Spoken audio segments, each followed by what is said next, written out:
Saviez-vous que la marque de voiture la plus rentable du groupe Renault n'est pas Renault elle-même, mais Dacia? Et que cette petite marque roumaine, autrefois synonyme de voiture basique et abordable, est en train de devenir carrément tendance, voire un peu luxe? C'est une histoire incroyable, digne d'un conte de fées automobile. Comment Dacia a-t-elle réussi ce tour de force?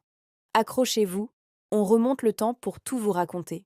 Notre histoire commence en Roumanie, en 1966. Le gouvernement communiste de l'époque veut moderniser le pays et décide de créer sa propre marque automobile nationale. Un appel d'offres est lancé et c'est Renault qui le remporte avec sa R8.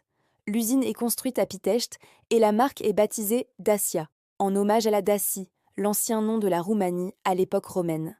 La première voiture, la Dacia Il100, n'est autre qu'une Renault 8 assemblée sur place. Puis, très vite, arrive la Dacia 1300, qui est en fait notre bonne vieille Renault 12. Pendant des décennies, cette voiture et ses multiples dérivés vont devenir le symbole de l'automobile en Roumanie. C'était une voiture simple, robuste, facile à réparer. Et surtout, c'était la seule disponible pour le peuple roumain. Après la chute du communisme en 1989, Dacia se retrouve face à un mur. La technologie est dépassée, l'usine est vieillissante, et la concurrence des voitures d'occasion venues de l'Ouest est féroce. La marque est au bord de la faillite. C'est là que Renault, son partenaire historique, revient dans le jeu. En 1999, sous l'impulsion de son PDG Louis Schweitzer, Renault rachète Dacia. Mais l'idée n'est pas de simplement moderniser la vieille 1300. Schweitzer a une vision bien plus ambitieuse. Lors d'un voyage en Russie, il a vu des gens qui roulaient encore dans de vieilles Lada, rêvant d'une voiture neuve mais n'ayant pas les moyens d'en acheter une. Il se dit qu'il y a un marché énorme pour une voiture simple, fiable et surtout ultra abordable. Le défi est immense. Concevoir une voiture familiale moderne pour un prix de vente de 5 000 euros. À l'époque, personne n'y croit. Les ingénieurs de Renault eux-mêmes sont sceptiques. Pour y parvenir, ils vont devoir réinventer leur façon de travailler. C'est la naissance du design to cost. L'idée n'est pas de concevoir une voiture puis d'essayer de réduire les coûts, mais de partir du prix final et de concevoir la voiture en fonction de ce budget.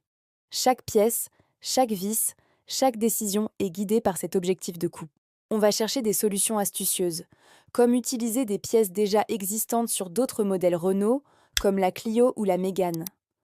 On simplifie tout ce qui n'est pas essentiel. Par exemple, les rétroviseurs sont identiques à gauche et à droite pour réduire les coûts de production. Le pare-brise est moins bombé, plus facile et moins cher à fabriquer. On évite les courbes complexes sur la carrosserie qui demandent des presses plus chères. C'est une véritable chasse au gaspillage à tous les niveaux. Après des années de travail acharné, en 2004, le projet est prêt. C'est la naissance de la Dacia Logan. Une berline simple, spacieuse, robuste, sans fioritures, mais qui fait le job. Le jour de sa présentation, c'est une révolution. Une voiture neuve garantie pour le prix d'une voiture d'occasion. Le succès est immédiat, d'abord dans les pays émergents pour lesquels elle a été conçue, comme la Roumanie, la Russie ou le Maghreb.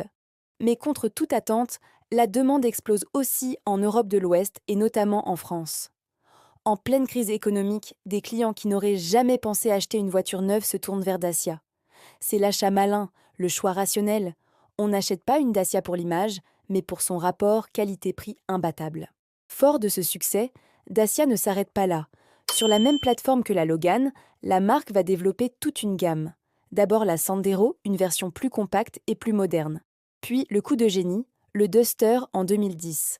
Un SUV au look de baroudeur, avec des capacités de franchissement réelles, pour un prix 2 fois moins cher que ses concurrents. Là encore, c'est un carton monumental. Le Duster devient un phénomène mondial. Il séduit des familles, des aventuriers, des gens qui n'avaient jamais envisagé d'acheter un SUV. Dacia a réussi à démocratiser un segment qui était jusqu'alors réservé à des budgets plus élevés. La recette reste la même. Simplicité, fiabilité et un prix qui défie toute concurrence. Aujourd'hui, Dacia n'est plus la petite marque roumaine un peu honteuse qu'on achetait en se cachant. C'est devenu une marque cool, intelligente, qui assume son positionnement. Les nouvelles générations de Sandero, de Duster et l'arrivée du Jogger, ce break familial aux allures de SUV, ont complètement transformé l'image de la marque.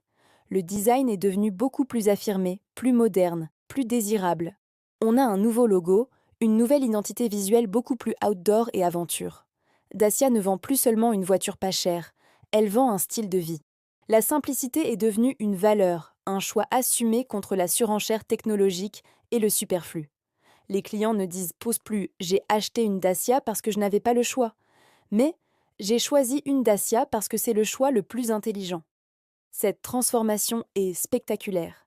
Dacia est passé du statut de voiture low cost à celui de voiture essentielle. La marque a compris que les gens ne veulent pas forcément du luxe ou des gadgets inutiles. Ils veulent une voiture fiable, pratique, économique et qui a quand même du style. Et c'est exactement ce que Dacia propose. En se concentrant sur ce qui compte vraiment pour les automobilistes, la marque a su créer une proposition de valeur unique sur le marché. C'est ce qui explique pourquoi ses marges sont si élevées, parfois même supérieures à celles de marques premium comme Mercedes. Moins de complexité, moins d'options, des usines ultra optimisées. Tout est pensé pour la rentabilité. L'avenir de Dacia s'annonce tout aussi passionnant. La marque se prépare à entrer dans l'ère électrique, mais toujours avec sa propre philosophie. Pas question de sortir des voitures électriques à 50 000 euros. Dacia veut rendre l'électrique accessible à tous, comme elle l'a fait avec la voiture thermique. La Dacia Spring est déjà la voiture électrique la moins chère du marché. Et on attend avec impatience le futur Duster, et surtout le Bigster, un SUV encore plus grand, qui promet de bousculer une fois de plus le marché. De la petite voiture du peuple sous l'ère communiste à la marque tendance et ultra rentable du XXIe siècle, l'histoire de Dacia est la preuve qu'avec une bonne idée et une exécution parfaite, on peut renverser l'ordre établi. C'est une véritable leçon de stratégie marketing et industrielle. Merci d'avoir regardé cette vidéo jusqu'au bout. Si l'histoire de Dacia vous a passionné, n'hésitez pas à laisser un pouce bleu et à nous dire en commentaire ce que vous pensez de cette marque. Avez-vous déjà eu une Dacia ? Est-ce que vous pourriez en acheter une aujourd'hui ? On adore lire vos retours. Et bien sûr, abonnez-vous pour ne pas manquer nos prochaines histoires automobiles. À très bientôt!